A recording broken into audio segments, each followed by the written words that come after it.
I used to love camping. That changed last summer. It was me, my brother Nate, and his girlfriend Erin. We hiked deep into the state forest, miles past where most people bothered to camp. By the time we found a clearing near a creek, we hadn't seen another soul all day. That was the point though. We wanted solitude. The first night was perfect.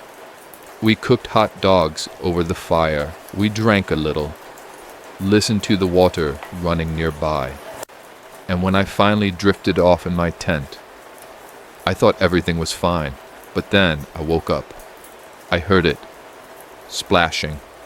Not a fish. Not a beaver.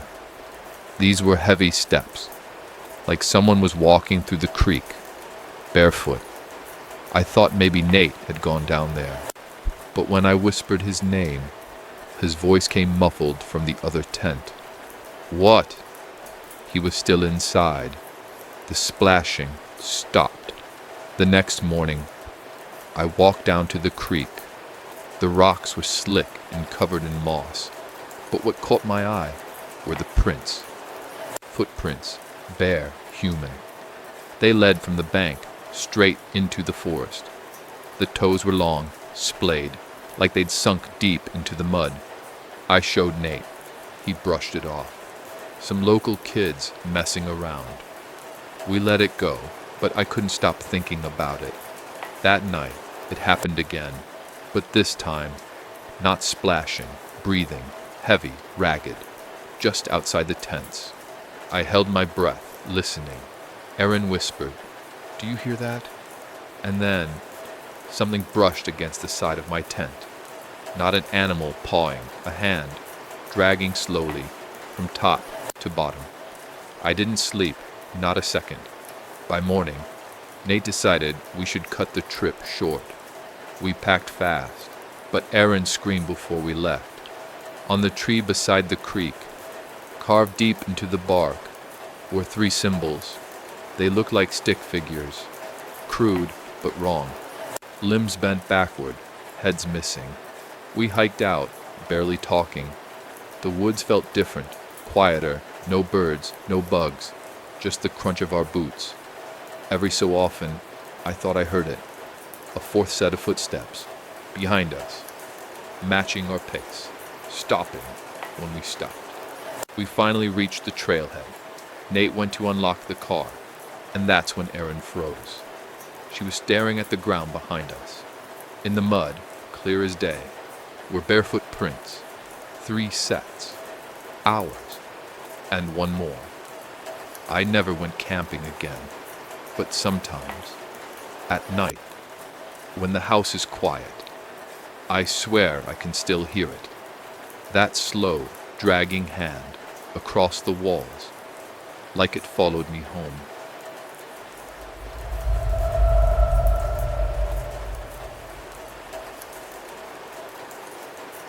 I should have trusted my gut when I saw the deer.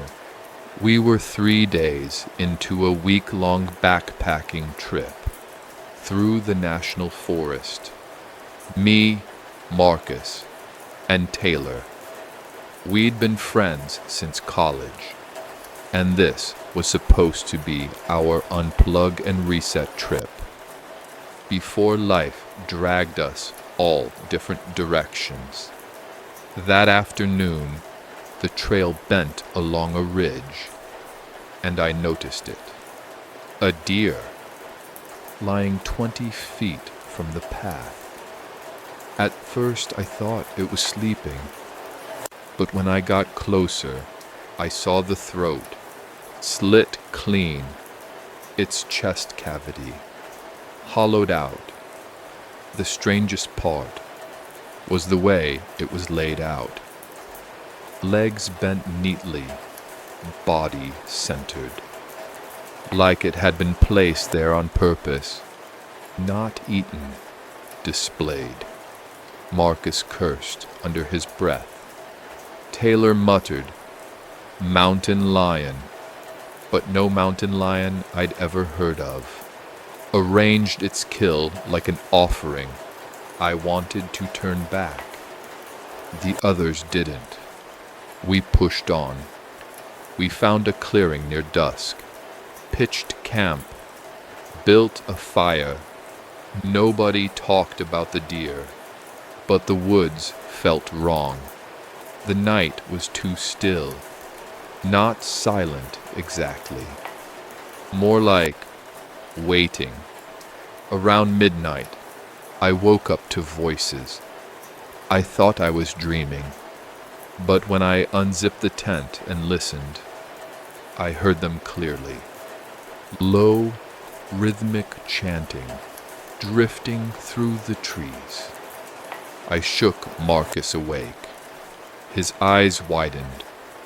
As soon as he heard it, too, Taylor crawled out after us, flashlight in hand.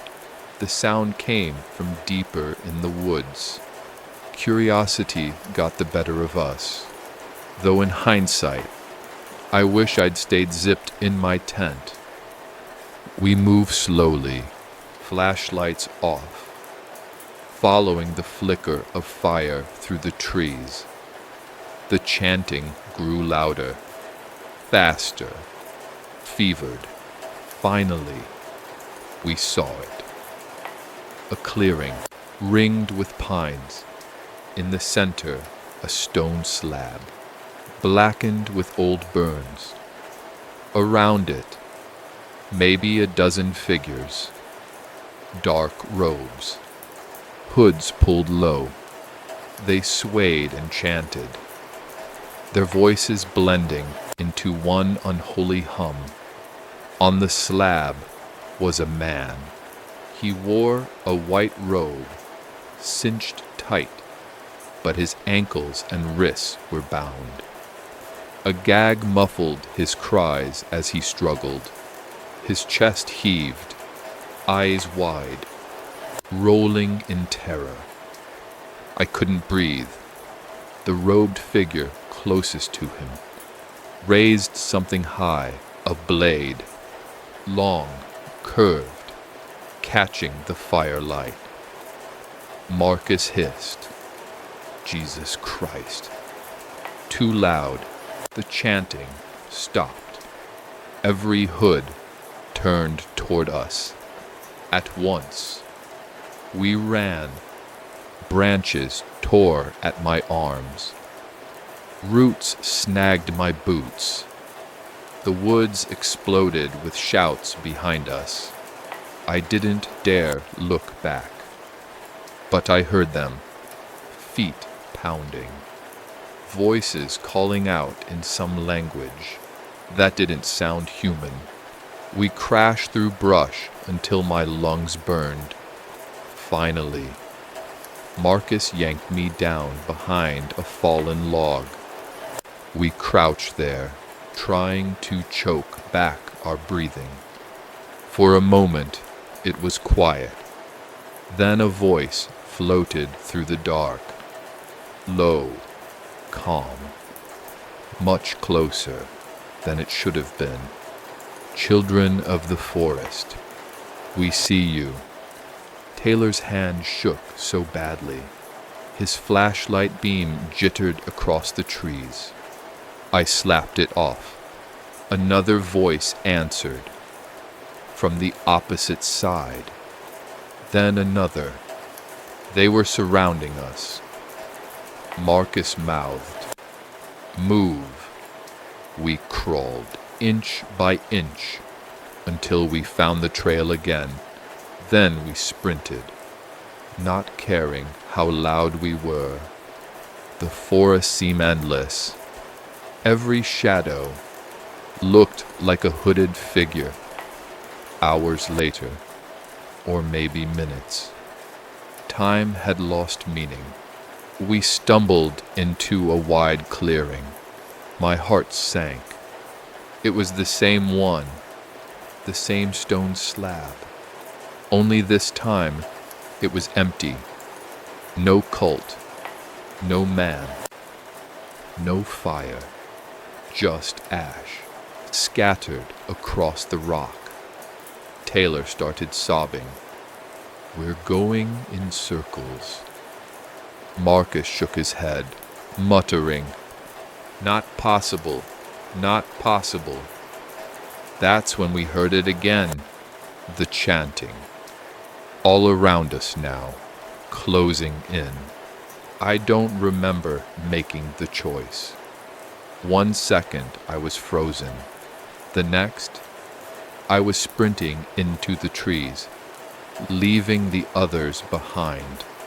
My only thought was, get out, get out, get out. Branches whipped my face. Roots caught my ankles, but I didn't stop. I didn't look back. At some point, the chanting stopped. The woods went deathly quiet. That's when I realized I couldn't hear Marcus or Taylor anymore. I turned, shining my light wildly through the trees. Nothing, just darkness. And then I saw it. A figure, standing 20 feet away. Not moving, just watching.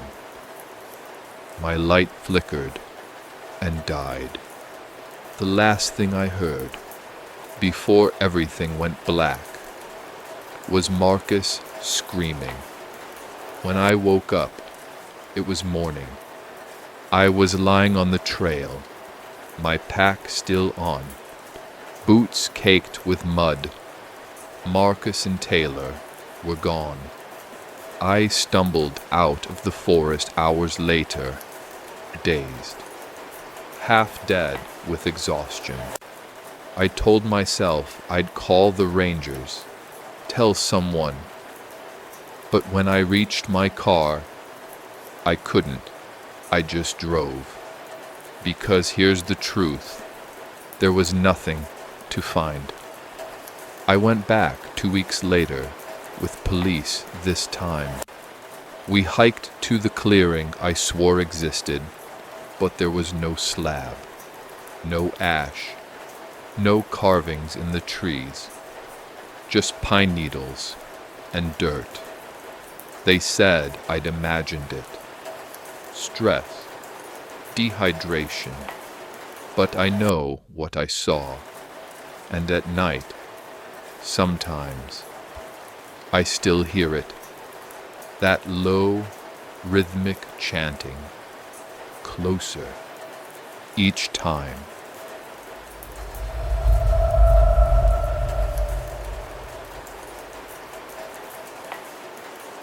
I should have known the trail was cursed. It was me, Lucas, Maya, and our friend Omar. We'd planned this hike for months.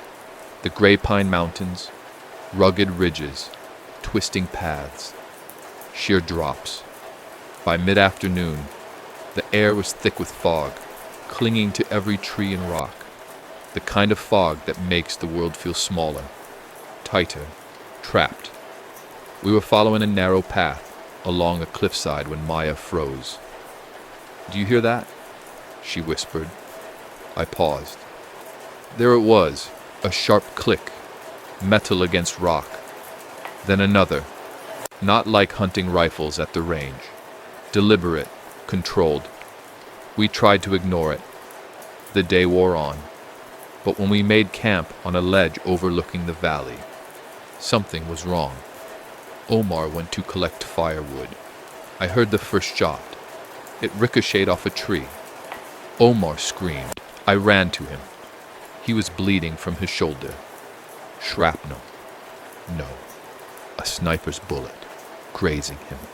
From the tree line above, I could see a dark shape flicker. Someone was hunting us. We moved fast. The path twisted into rocky gullies and fallen logs. Everywhere we stepped, we had to check for traps, wire snares hidden in bushes, pit traps camouflaged with leaves, tripwires. I almost fell into one. Maya yanked me back just in time. Then, we heard a soft snap behind us. We froze. The fog seemed to thicken, the forest closing in. A bear? No, something smaller, something clever, waiting, watching. Hours passed, or maybe minutes. Time lost meaning. By nightfall, we stumbled into a clearing lit by a dying campfire, and that's when we saw them. Other hikers, tied to trees, bruised, bloodied, terrified. Some whispered warnings. Don't make a sound, he can hear everything. We tried to free them, but the shots started again, bullets tearing through trees, barely missing our heads. We ran, dragging Omar. Branches tore at our clothes. Boots slipped in mud. The sniper, he was patient, letting us run, letting us tire. Then, a rope swung down from above, catching Maya around the legs. I grabbed her just in time, barely holding on, as she dangled over a ravine. The rope snapped, and she fell, but I caught her, heart hammering, lungs burning. We crawled through the underbrush, stumbling, bruised, exhausted. Every few steps, a wire would scrape past us, a tripwire, a snare, a hollow log rigged to snap. The forest had become a maze of death, and he knew it better than we did. At one point, we reached a narrow ledge above a rushing stream. Lucas tried to climb across. A loose rock gave way.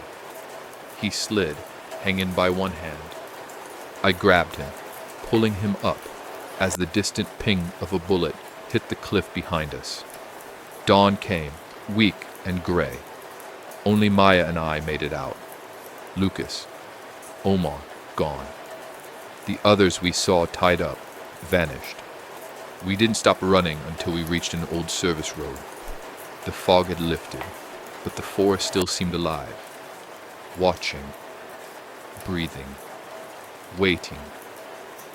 We flagged down a passing car. The driver looked at us like we were insane, until he saw Omar's blood on my sleeve. He didn't ask questions, just drove. And somewhere behind us, in the mountains, I swear we heard a soft, mechanical click. Not a car, not human. Something waiting, patient, calculating. We made it to the nearest ranger station, trembling, soaked, broken. But the truth is, we were lucky. Luck runs out. And the mountains, the fog, the hunter, they don't forget. I don't know if he's still out there, or if he's waiting for the next group. All I know is that the forest remembers, and I'll never, ever forget.